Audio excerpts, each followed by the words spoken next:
Super Mega Baseball 4 is available now, created by Metalhead Software and recently acquired and published by EA. A lot of us are wondering, as they continue to make a push into the video game baseball world, how good is it? Is it a good replacement for MLB the Show? What are some of the quirks and strengths of this game compared to other baseball games on the market? First, I want to preface this review that I'm an avid MLB the Show player. I strive for a little bit more of that realistic baseball simulated play.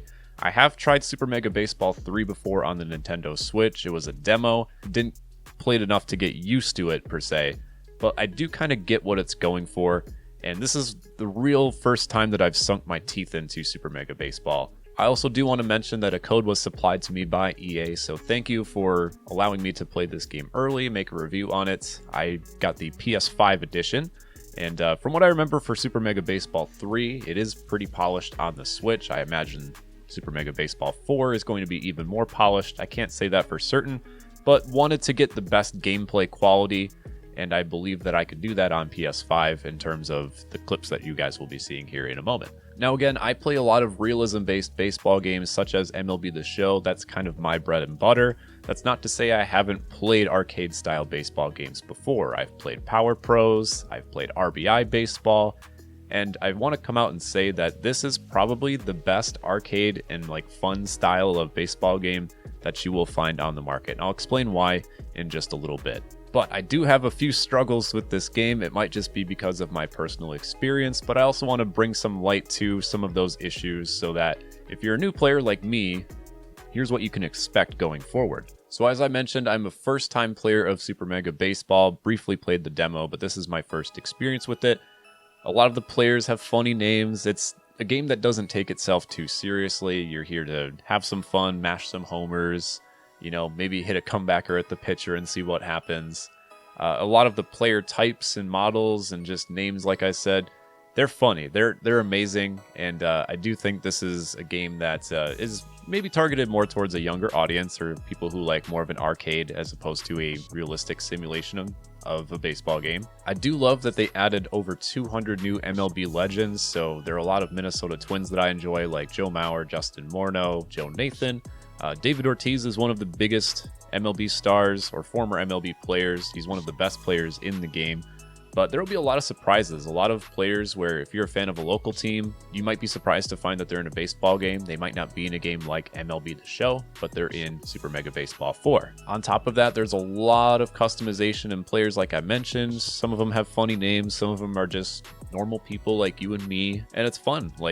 Baseball is for everybody, and I do like the team dynamics that this game has where you have a good mix of everybody. You can even customize the game to have MLB players, some of the Super Mega Baseball developed players, and then some random ones mixed in. There's a lot of team chemistry and options where you can build your team around things like that to really just beef up your team. The gameplay is also cross-play now, so not only will it suit different play styles, if you're more of a contact person, more of a speed person, power, but you can also play people on different consoles. Again, I haven't played the Switch version of Super Mega Baseball 4, but from what I do remember on the demo that I played for 3, this is a game that plays very well on Nintendo Switch, so you're not going to get too much latency or issues by playing portably. I was also excited to see on social media within the last few weeks that Super Mega Baseball 4 added some content creators such as John Boy Media, some people in the MLB The Show community, YouTubers. Always awesome to see the community get involved into the game. I hope to see more of that going forward.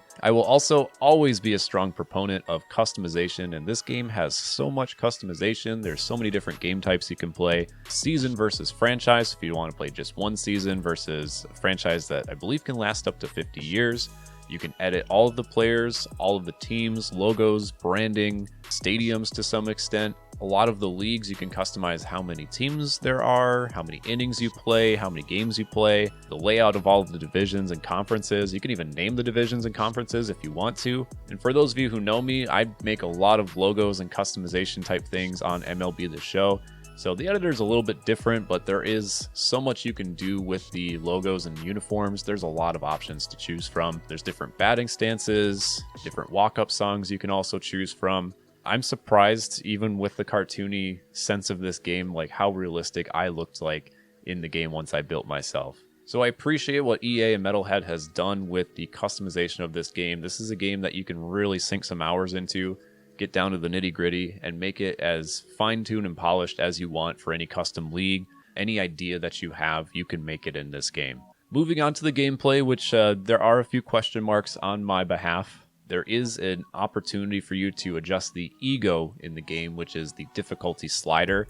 It's a little bit tucked away. You're not going to find it in the main menu settings. It's going to be as you're loading up into the game. So the rating's out of 100. By default, it puts you at a 15, which is kind of like an easy mode.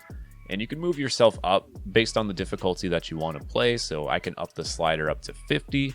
I tried out a game on 99 just to see how insane it was, and boy howdy, I had a rough time. So my level, I haven't played very much, but I'm between, I would say, like a 15 and a 30 at this point, where I'm still getting a lot of base hits, but like once I move past 30, 35, it is a bit difficult to hit the ball. One thing I did notice is as you're batting, the game in easier settings kind of guides your pitch swing towards where the ball is going to end up. You still have to do a little bit of work in order to hit the ball squarely, get some contact or some base hits with it.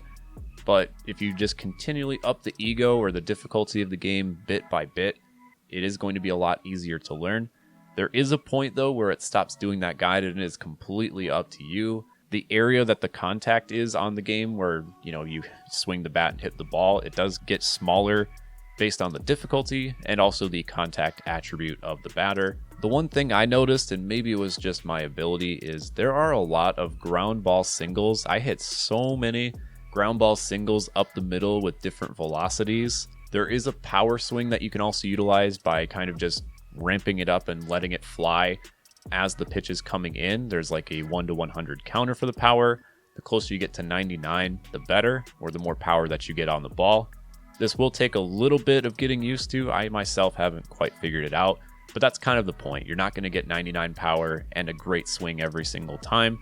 So I did hit a few home runs, a couple doubles, but by and large, a lot of the base hits that I got were these little ground balls up the middle or through the holes. And when I mean a lot, I mean my first game I had 20 hits. I think one of those was an extra base hit. All of them were singles, and majority of them were right back up the middle. Fielding, I'm a little bit split on. I love the infield, and there's a throw meter similar to MLB the Show, where you also load up your power from 0 to 99. If you go over 99 by holding it too long, you get an accuracy penalty based on how much further over 99 that you go, which is great. It's not a complete error every single time, but the likelihood does spike the longer it goes past 99. The fielding, diving, and jumping tools are also pretty intuitive. I played a few games and still made a few diving and jumping plays, which I was proud of myself for, so it is pretty easy to learn, easy to time some of those. The one main issue I had with fielding was fly balls. There is no indicator like you would find in MLB the Show where it shows you where the ball may end up. Now with a lot of games, there's like a fly ball indicator or a shadow where you can see where the ball's going, and maybe based on your fielder's ability, it's larger or smaller compared to where the ball might actually land. So there is a little bit of guesswork involved, but for the most part, with those methods, it shows you where to go with the ball. In Super Mega Baseball 4, there is a slight ball shadow, but it's really tough to determine where the ball is going to end up. You can kind of use other fielders to triangulate where the ball might go. And I did notice in a few cases, once the fielder knows where the ball is going to go and they're in the correct spot, they kind of wave off the other fielders and go to the ball from there. It's a very hard learning curve, though, for somebody who might be used to that ball indicator in games like MLB The Show. Pitching can take a moment to learn. Fastballs are kind of king because you don't really have to do much, but the other off-speed pitches, it shows you where the pitch is going to go, and then essentially once you start your pitching motion, you move the analog stick to meet where you want the pitch to go, and the closer you are to that spot, the more accurate the pitch will be. I found that fastballs were a lot easier to throw and that the computer also had a harder time with them on the ego levels that I was playing at. So there were a ton of times where I just kind of threw fastballs inside and they just could not touch them, or in a lot of cases didn't even swing the bat. So I ended up throwing a lot of fastballs the first few games that I played because they were easier for me and the computer had a difficult time with them. The first game I had over 20 strikeouts because the difficulty was lower, but I just kind of stuck with the fastball as the game went on, and it kept working. As far as batter discipline goes, they don't swing at the ball too much when it's out of the zone, even if it's a close pitch that's kind of off the block just slightly.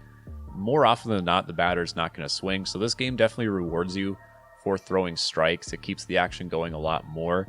There's not a lot of chasing involved. So if you want to get through a game a bit more quickly, just throw more strikes, kind of put it in the strike zone, because otherwise the computer's not going to swing at it. The base running in this game is similar to other baseball games that I've played. Essentially, you can send all the runners an extra base, select one runner, just go an extra base. It's a bit tougher to read the fielder's ability and their throwing motions, how powerfully they might gun you out from a ball from first to third.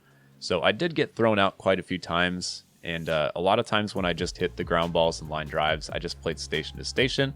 So a lot of the runs that I scored in some of these gameplay videos were essentially just me hitting singles over and over and not wanting to test too much of the outfield. A lot of my roster is kind of slow with the teams that I picked too, and they kind of relied on contact as it was, so I didn't anticipate hitting too many home runs, but at the same time, I couldn't really hit too many doubles into the gap. The computer just got the ball into the infield a lot quicker than I expected. There are a lot of attributes and chemistry bonuses that you can see in the main menu when you're building your franchise. There are some that are also evident during the game as you're playing. It's displayed on a menu that shows what kind of quirks or traits that the players have. So Vladimir Guerrero, for example, has a cannon arm. That shows when he's batting. He's also a good bad ball hitter, if you can remember this clip of him hitting a ball off the ground in Major League Baseball.